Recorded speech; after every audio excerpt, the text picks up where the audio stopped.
All right, what up, everybody? Welcome to week number 15 on this franchise mode season. This week is Packers Seahawks on Sunday Night Football, and this week I'm going to be running solo because my recording schedule is all sorts of jacked up. Had some work stuff going on, but on top of that, I ended up having real bad sinus issues, so it's not been a fun week. But finally starting to feel a little bit better, and had some Christmas stuff to also do, so I'm actually going to be getting ready here shortly to go hand out some gifts and play Santa for some friends and our get-together and everything. But what a catch by Kraft. But yeah, unfortunately, because of all that, Hexcamonde's not here this week, and we also didn't get a chance to do our normal online head-to-head recording stuff, so the plan right now is for him to, kind of join me again next week, and we'll kind of go over that and cover both the Seahawks game and potentially a little bit of the Lions game, and then at the end of the week also do a normal kind of preview against the Saints next on Monday Night Football, because that'll be the fourth straight primetime game for the Packers. But yeah, all that just say,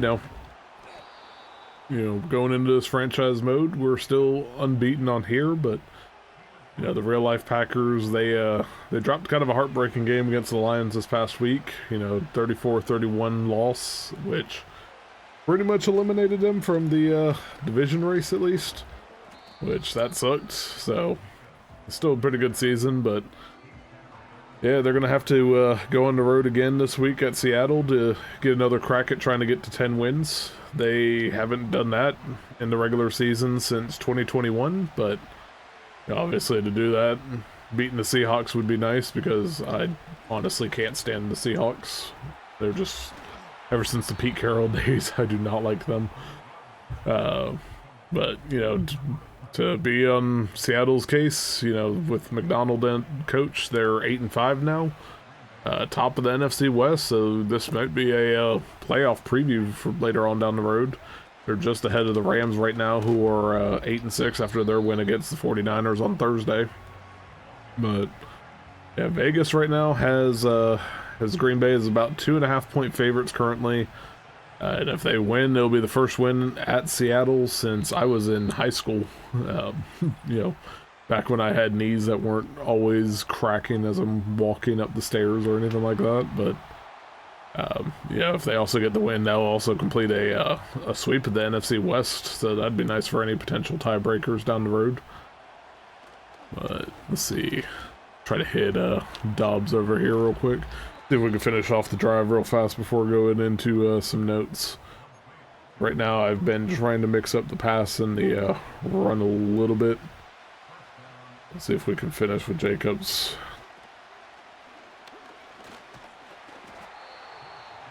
Not too bad. I'm gonna try to do another halfback run and set up, third down and hopefully inside the 5 coming up.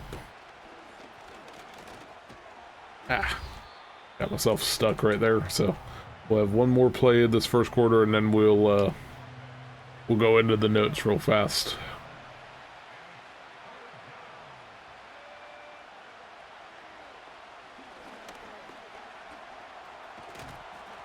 Alright, you know what? Not bad. First and goal sets it up for the second quarter, so let's see if we can punch it in at the start of the quarter.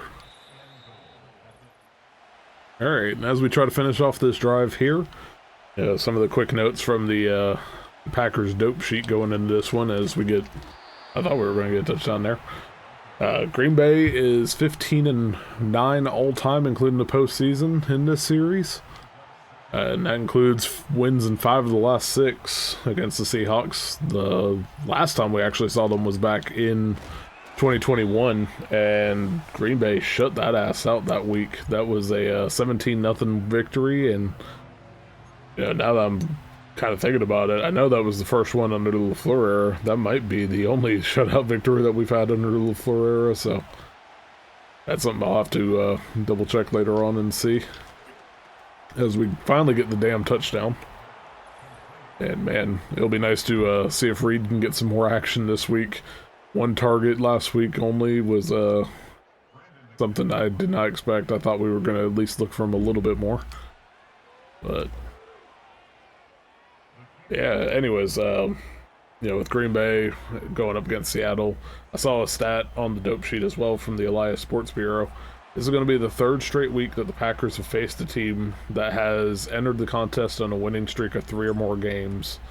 And it's the first time that that has happened since 1975. So it's been a while, but that year Green Bay faced the Cowboys, the Steelers, and Minnesota, who had all entered on 3+ game winning streaks. So yeah, you know, another tough one this week. But injury-wise, relatively okay health for Green Bay. There's going to be no Alexander or Bullard this week, but that didn't go too bad. But yeah, those 2 guys are going to be out. Musgrave is not quite back. He started practicing, but he's not going to be back off IR just yet. But nobody else carried a injury status going into this one except for Valentine, who ended up being a, hey, X gonna take it from you. Let's go. I'll take that pick all day. But yeah, Valentine was the only other one that carried an injury status, and he practiced fully on Friday, so I think we're going to get to see him this week. Meanwhile, in Seattle's case, there's no Kenneth Walker this week. He's out for the 2nd straight game with a calf injury, according to all the, or at least the game status and some of the reports.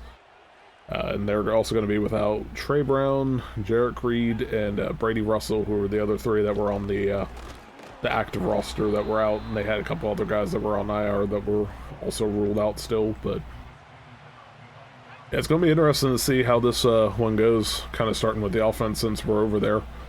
I had saw an article on Packers.com earlier this week where it was focused on, you know, with Jordan Love and stuff, and it was talking about, you know, with McDonald and all them, this first time that McDonald and LaFleur have gone off against each other as coaches, but, or at least as head coaches, but in addition to some of the Baltimore concepts from McDonald, Love had mentioned some of the Houston, you know, kind of similarities where the Seahawks defense tries to keep plays in front of them and limit some of their bigger gains. So because of that comment, I kind of looked back at you know, how Green Bay did against Houston and everything, because, you know, obviously the walk-off and the winter whiteouts, which seems like Green Bay's going to be playing again this week, but you know, that week Josh Jacobs only had 12 carries, but he averaged over 6 yards per carry because he got 76 yards rushing.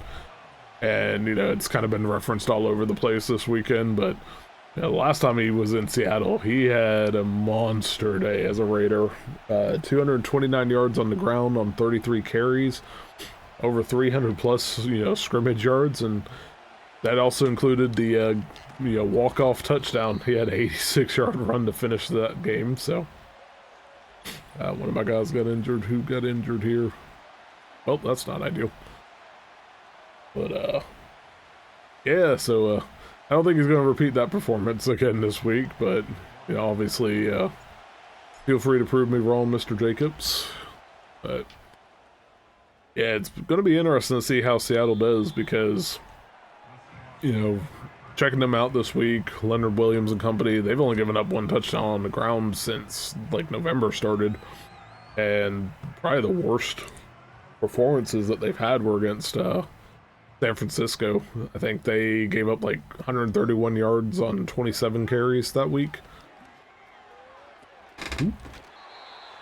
But you know, Jacobs right now, not really through his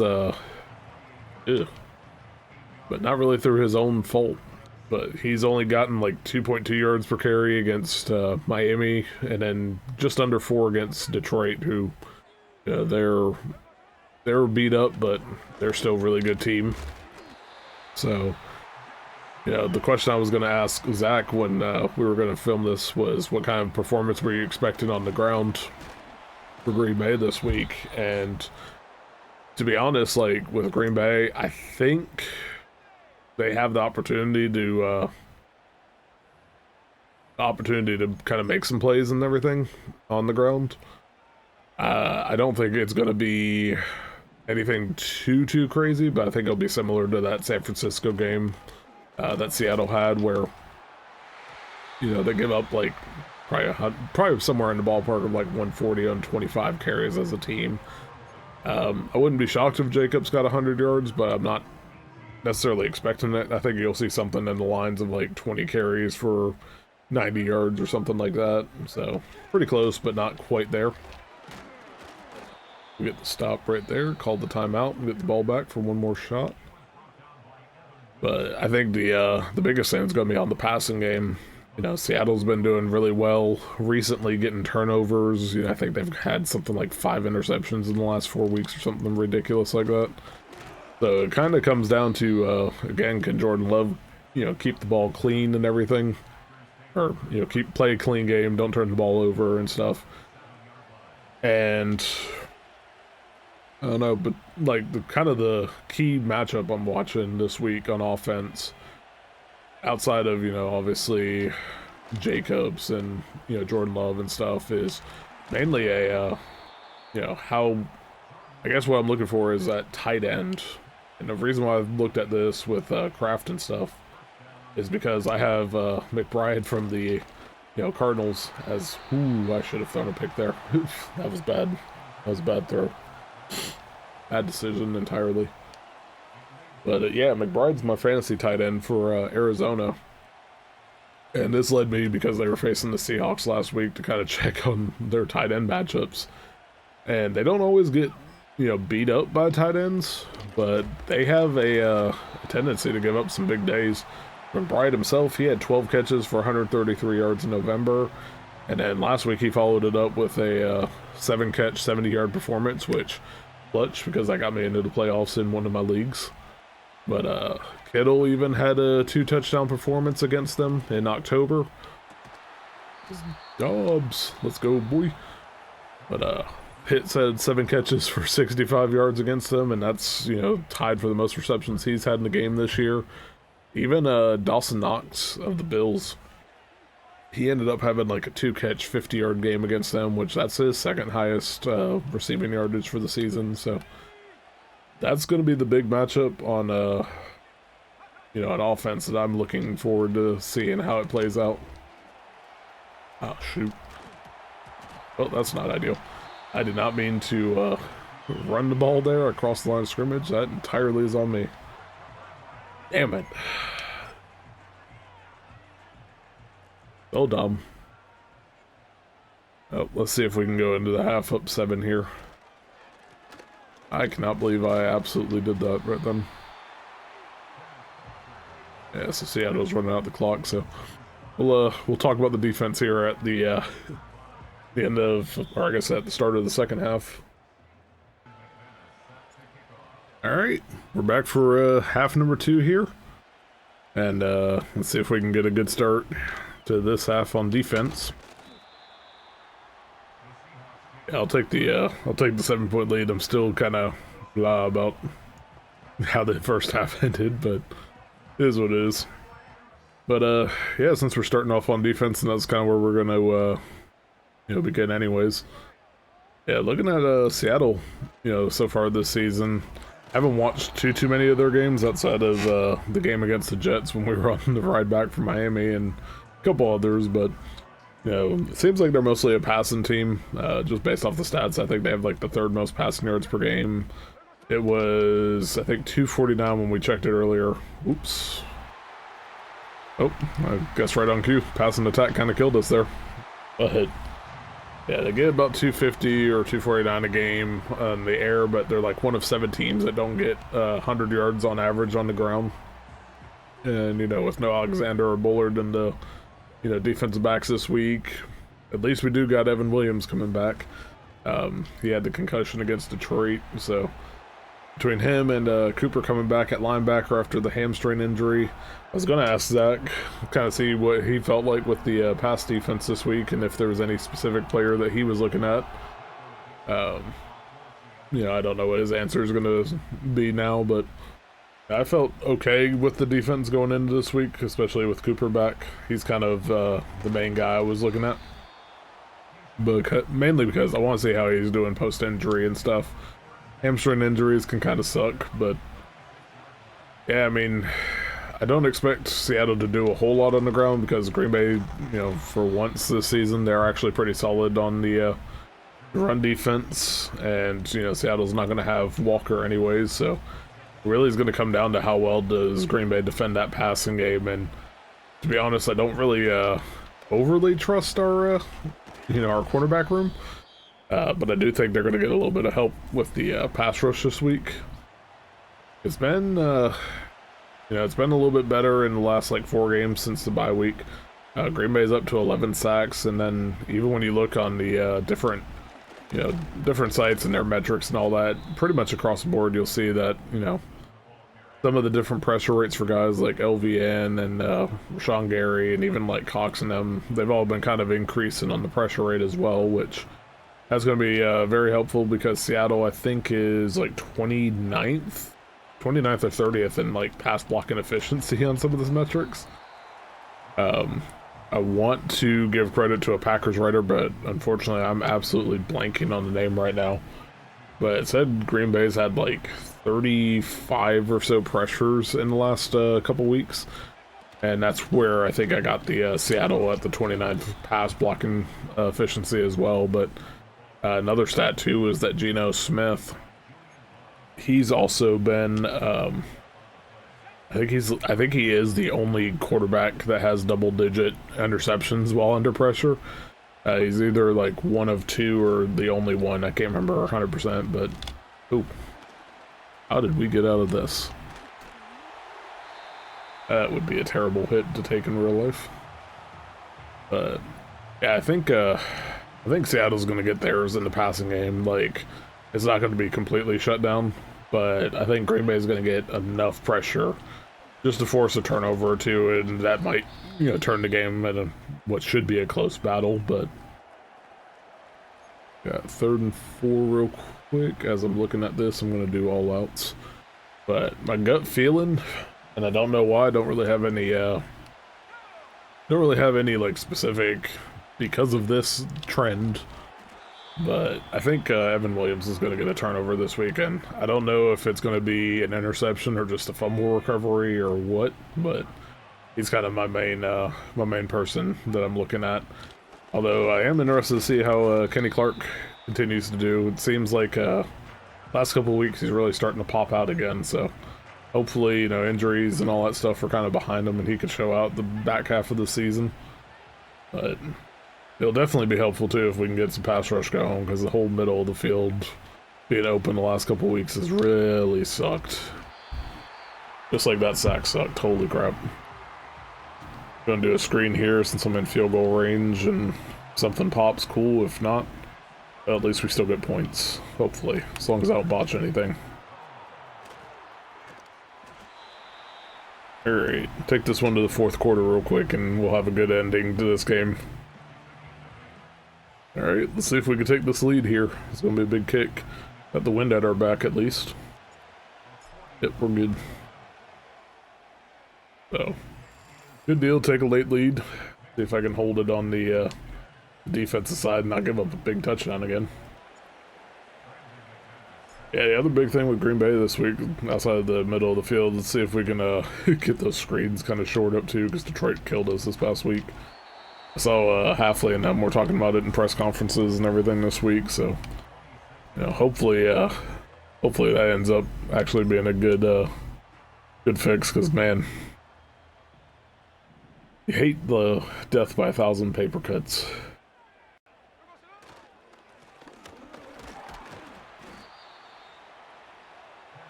Yeah, also too, football refs, as a football fan, not just Packer fan, I am hoping that there is not a crap ton of penalties this week, because I saw the ref assignment was Cleet Blakeman, who Green Bay's usually pretty decent with. I think we're like 10-6 with him as a head ref, but yeah, it's one of those where I happened to look up, what was the website? Sharp Football Analysis, and they were talking about the Blakeman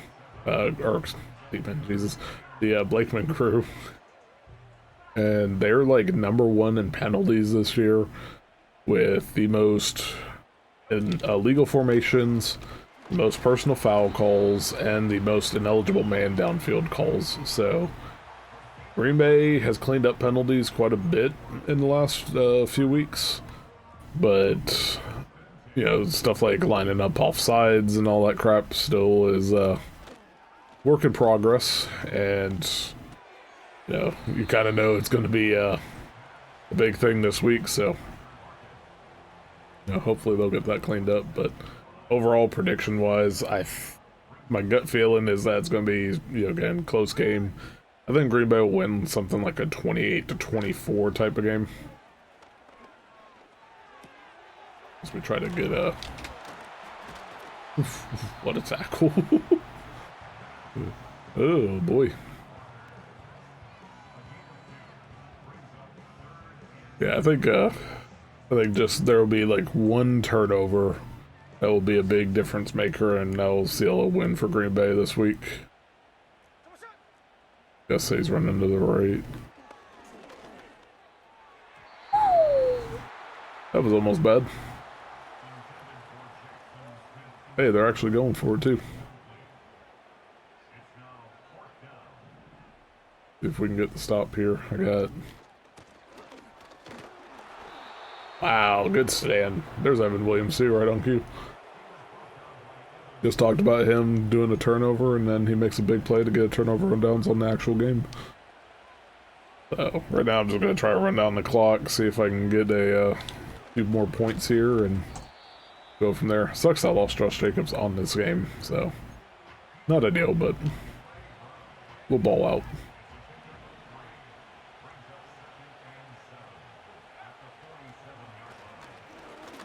Still in.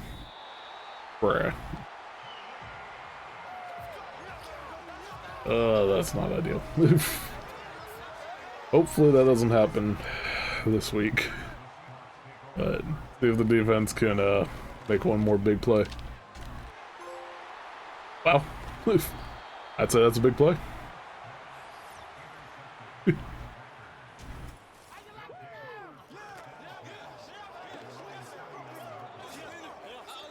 Alright. Let's go back to the running game and run down this clock.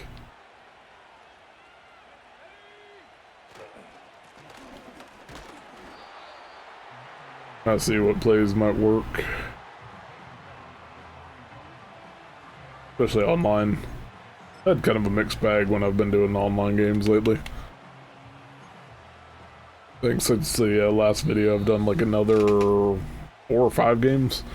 I'm like 2 and 3 or 3 and 2, somewhere on there. I'd have to pull it back up, but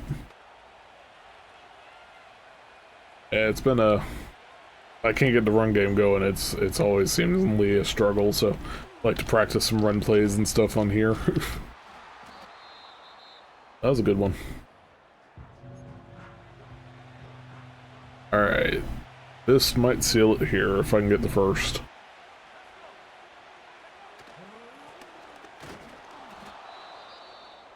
Lutch. Yeah, so I think we're going to move to 14-0 in this franchise mode, which is, you know, pretty nice. Wish Green Bay was actually 14-0 in real life. But we're going to run this down. Hopefully get out of here with a 10-7 victory.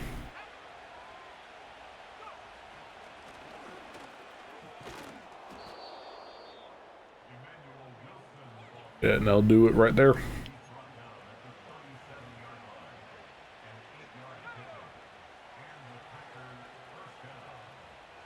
Yeah, when this video goes out, it should be around lunchtime on Sunday. So hopefully the NASCAR video has gone out if everything works on the schedule recording.